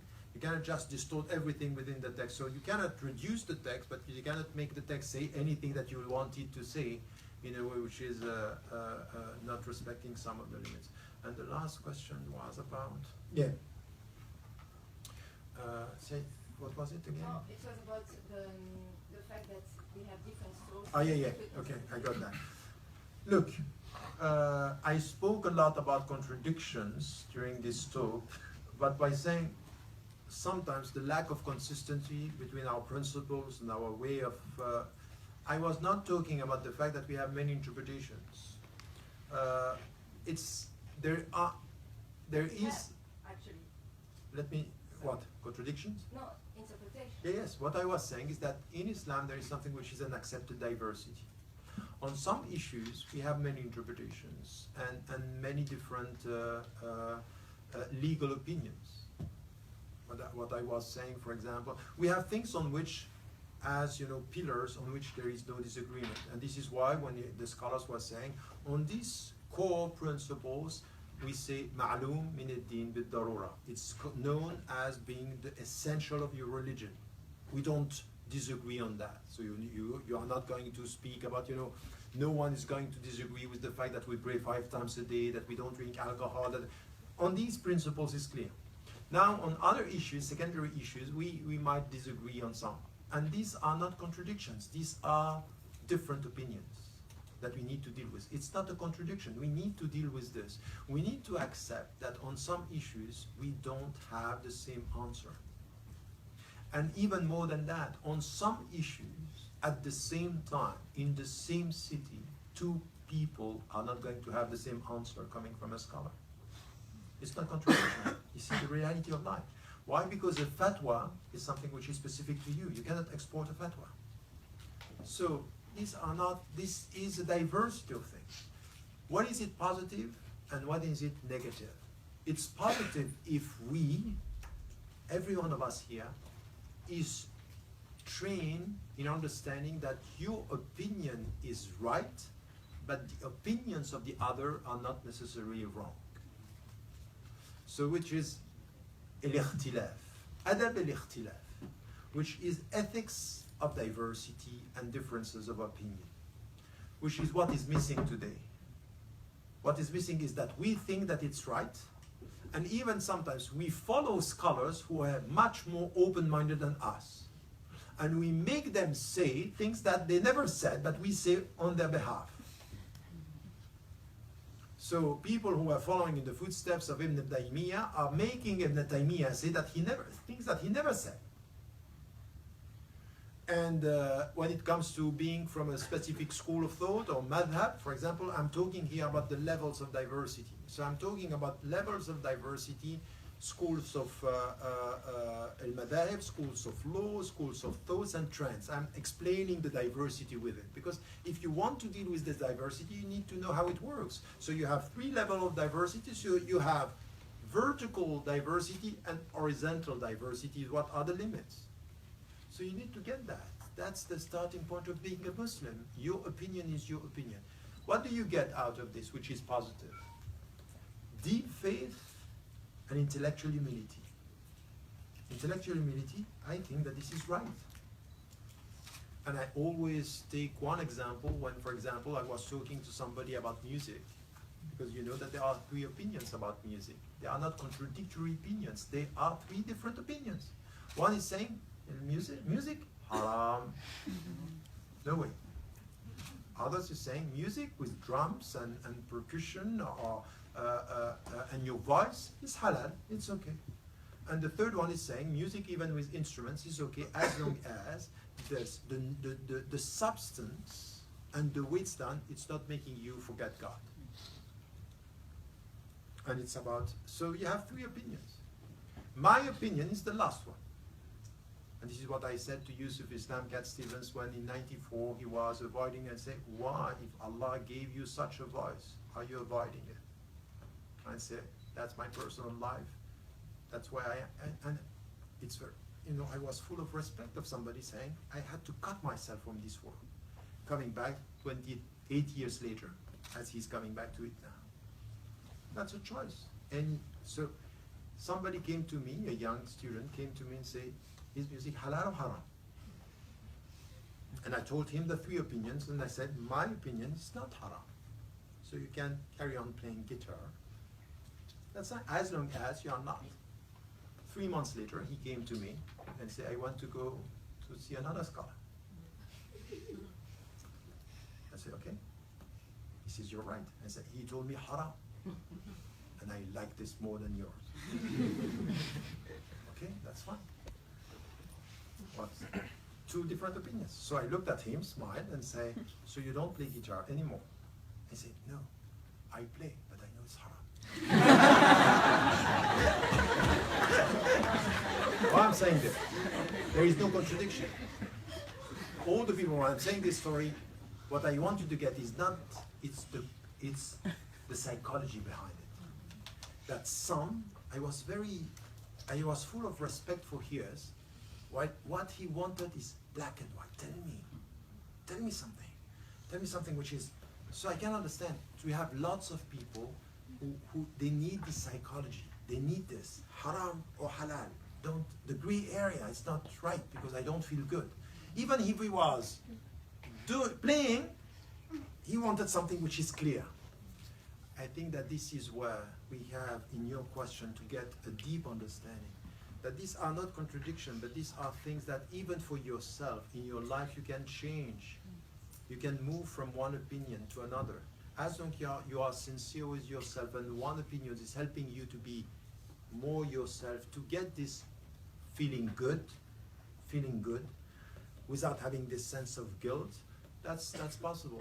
So what I would like to say, responding to your question, is that as Muslims we need to get a deeper understanding that, once I wrote the foreword of the fatwa coming from the European Council. And I was saying in the foreword, I was saying there is something which is called psychology of fatwa, the psychology of it.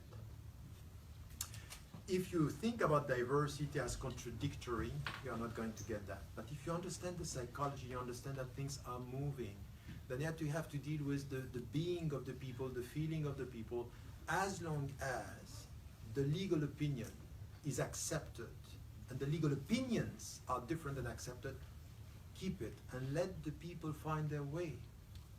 Let the people find their way. Even about things that are very deep, very deep. In Bosnia, when the scholars were saying, just with rape, and the scholars were saying, if there is a rape, you have no choice. You have to keep your baby because it's not your baby. And some other scholars saying, no, if it's rape, you have the right to abortion. You had two different opinions. Both are right. Both are right. But when it comes to a woman, there is a woman saying, I'm going to keep. I'm going to struggle to keep him or her. The baby, I will keep him. And others saying, no way, I can't. That's going to, I'm going to hate him or her. It's unbearable. You need to understand that these are not contradictions. These are two human beings who are taking a decision out of their conscience. We respect that. This is why we have to be Muslims and to understand that this is the diversity you have to deal with. It comes from music to abortion. And no one in this room has the right to say you are less Muslim because you took this decision. As long as these are two accepted decisions and positions, ala barakatillah, take your... You understand the power of Islam? That is saying this legal opinion, you as a human being, you have to make your mind. So you have to decide for yourself. So you can ask me the question, but at the end, the fatwa is not to be imposed, it's for you to decide. And when you take the decision, no one has the right to judge you. That's it. And it happened with the family of Yasser. His parents went as far as being killed. And he, the son, Ammar, was unable. So I had to say, I said that I was a kafir in order to protect my life. And what did the Prophet, ﷺ, he accepted both. Because they are Ahlul Azima, people who are ready and they are going to fight up to being killed, and others, they can't do it. Who are we to say I'm going to? So I think that to answer your question, which is a very deep question here, is that we need to nurture this sense of, yes, there are rules. Yes, there are different opinions, but they are human beings. And to anyone who comes to me and say, you know what, Islam is simple, my answer is, but life is complicated. And that's the very essence of everything. Thank you very much for that. I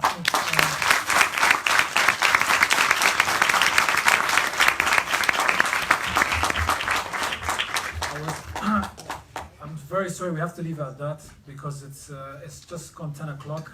I'm sure most of you here have actually come from your workplace and attended, so you've had a long day anyway. So we were very, very appreciative of you coming down with us here and enjoying us in this very special occasion. We haven't finished yet, guys. I know you're quick to leave, but to share this moment together and in the first exclusive book launch for Tariq Ramadan. And also, as you've seen coming in, we have the books ready to sign. If you would like something signed for yourself or friends or family, we'll have a short session outside where Professor Ramadan will be joining us for that. Also, we have some copies, not many, from the Arab Awakening book, which Professor Ramadan actually has signed as well in previous occasions. So we have some copies of that left. as well for you. And also we have a stall here for the RTP Ramadan 10 project. If you want to get involved, if you want to be part of the next few projects coming up very soon, or you want to have any more information about the mailing list, events, etc. happening in the future, please leave your details with one of the staff members there, and they can help you through it. Before One word, because I just read a comment on Facebook saying you are going to take my words literally and things that Coca-Cola is haram. All the people who are watching, that's a personal fatwa. I deeply think it's haram. Now you do whatever you want. In the light of what I said, it's up to you and your psychology. But if you avoid it, it's good. On that note, I think like with everything, if we enjoy it too much and it actually distracts us, then it becomes questionable. We have to oversee that. I want to say thank you to the online community as well who've tuned in from all across the globe. Thank you so much for joining us, and thank you for your support and your comments as well. Before we finish, I want to say also thank you to all of you here who've come actually out of your way. We really appreciate it. We hope we can see you again in the future. My thanks, my indebted thanks and gratitude to our patron, Professor Ramadan. I ask you all not to applause, because it's something which is a preferential treatment which Professor Ramadan has always had. Personal fatwa. The only time he actually worked was when you were with us for the Open Iftar last year. I think it was the very first time where we received him and we actually made a notice and said, please do not applause, and no one did. But I think what is better in this context is to remember him in your prayers. Think well of him and his family as well. It's much more appreciative than just a clap. But most importantly, thank you, Professor. Really, really appreciate it. Join us now for refreshments and also the book signing session. Thank you and goodbye.